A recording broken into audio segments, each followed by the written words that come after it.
What's up? This is RD's Vintage Tube Radio, TVs, and more. And here's the second video to my channel. This is gonna be a tour of my little work area, plus a show and tell of my future projects. Let's get this little tour started. This ain't really a part of my workbench. This is my little short-range AM transmitter setup. I'm playing some oldies CDs on here, mostly big band music, early rock and roll hits from the 50s and 60s, that kind of stuff, old radio shows, CDs, that kind of stuff. Same goes to the tape deck. This is a Talking House AM transmitter, range of 250 feet. Got this because most AM stations in the area are mostly the same. It's mostly a loop of the same crap over and over again, to the point where you could, if you were listening to it on like Friday and you listen to the same loop on the next day, so yeah. So a lot of the stations in this area are mostly political crap and the same loop of stuff over and over again, to the point where it gets really boring. So I got this, so you know, when I restore an old radio, I want to tune into something good instead of the same political crap or the same loop of like various hits over and over again. So yeah. So I got this little setup. Right, back to the tour. This is my Precision Series 912 tube tester from 1948. This thing already works. I did some work to it. My great-grandpa bought this used back in the, I think maybe it could have probably 50s or early 60s, I don't know. So yeah, this is practically my first piece of vintage test gear. And a lot of you viewers probably seen one of these before, and you may say, "Hey, there's supposed to be lid to it." Which this thing's been stored in a damp basement, and it got leaked on, so the cabinet had serious mold damage, so I kind of had to chop off a piece of the cabinet, and the lid was shot too, but thank heavens the electronics were still good. So yeah, did some electronic work to it, new cord, placed the cap in there. Thing works fine. The Type 80 rectifier tube in there tests like 80%, so, and I already cleaned all the tube sockets out, so this thing's perfectly functioning, perfectly good, so yeah. This is my signal tracer. I believe it's from the late 60s, early 70s. Heathkit made this kit for a long time, so I'm not too sure. It still works as is. iTube is nice and bright, so there's a good iTube in there. This is my cap checker here, the Heathkit model IT28. This is from, I believe, 1963, I think. Already did some work to it. It functions. I think I might need to recalibrate it though, but I messed around with it quite a bit, so it functions. And this thing here is my signal generator. It still needs some work. Need to get all the proper test leads for it. Need to recap it and need to modify the chassis too, because it has a live chassis. And if I were to, even if it's hooked up to the Variac here, and if I were to monkey around with it and actually touch this brass ring, I'll get a heck of a shock from this, so I might need to modify this quite a bit before I put it to use. But this is my Variac Transform. I think it could be the isolation one too. I don't know. It's just a Variac, I think. This thing works perfectly fine. This thing, my tube tester, and this thing and that thing work. But this thing is a rather recent acquisition. Brain fart. Acquirement here. I got this off eBay for only like 20 bucks. It was $20 and $10 shipping, so max total of $30. So yeah, it's a flyback and yoke tester.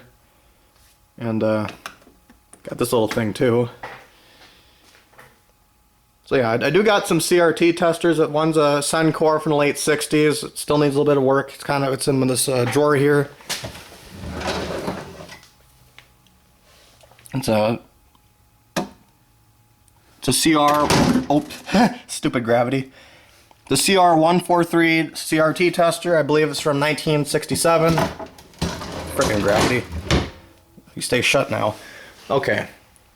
And here's my soldering bench. Here's my ungodly tube stash. Lots of miscellaneous vacuum tubes. I got a lot of pre-octal, loctal. I don't got any loctals. Only got like 6 of them. They're all in the radio, but most of these are miniatures. Mostly 6 AU6s, 50 C5s, that kind of stuff. Got a few 5Y3s in my stash and some of these. 3A3, 3AW3, I got a lot of these in my stash. And a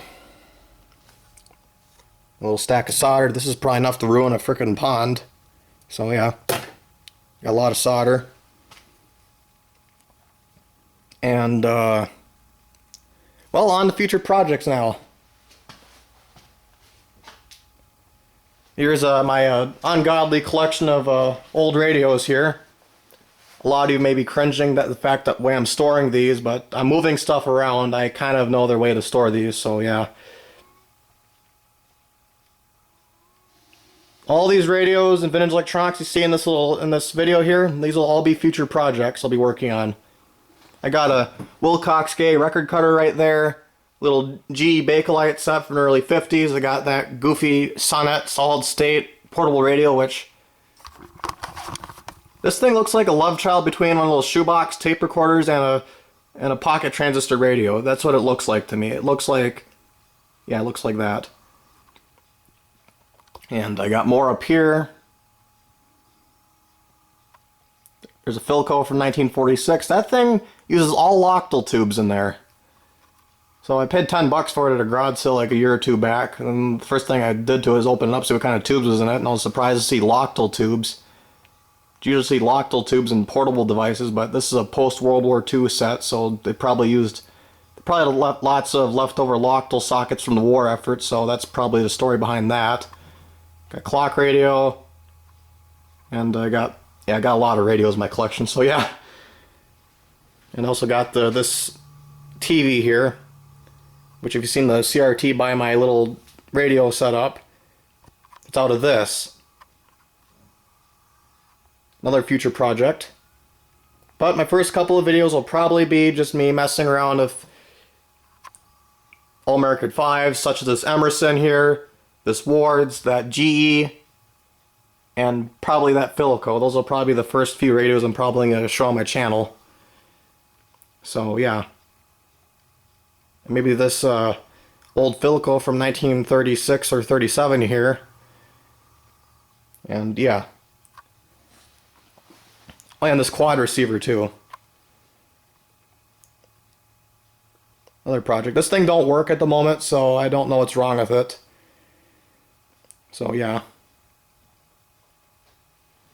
This 1950 Zenith. You know, the thing's kind of in cosmetic shape. The cosmetic shape of it's a train wreck, but all the electronics are perfectly not. Well, the thing still turns on. AM radio works. Even the phonograph works fine. I'm still probably going to open it up and check it before I put it back to everyday use. I guarantee even if somebody did recap it, there's probably still some old paper wax capacitors in there that probably need to be replaced. Well, yeah. I got a lot of radios, so I got kind of a sloppy storage system going on, so yeah. Here's my CD collection that I'm probably going to be playing on my short-range transmitter I got. Mostly big band era and stuff like this and this. So I essentially got myself my own little world over there. So yeah. Oh yeah, I also got this one. This will also be a future project. This Hallicrafters Shortwave and Am Radio, I believe. This thing's also going to be a future project. The one switch on it's screwed up, so this might be a later one. So I'm probably just going to start out on the All-American 5s, and after I get those done, I might get to work on this TV here, and yeah. And this ain't my only TV I got. I got more. I might just restore this one first, because this one's a little bit easier to work on. I also got an old Sentinel TV from the late 40s. I think it's crap, I forgot the model number, but yeah, it's one of the really early black and white television. I think it has a 10BP4 in it. The thing's from the late 40s, yeah. My first black and white TV, but I'm probably going to start with this thing, because this thing's a bit more easier to work with. That Sentinel has 2 chassis, and yeah, I think it has at least like 30 tubes in it, so this thing, I'm probably going to start with this one after I get some of these All-American 5s going. and the rest of my testing equipment going. So yeah, my first couple of videos will be me mostly monkeying around with these All-American 5s. And we'll monkey around with some testing equipment. Then I might move on to this. Then the solid state stuff. Then yeah. I got like 50 videos worth of stuff here. So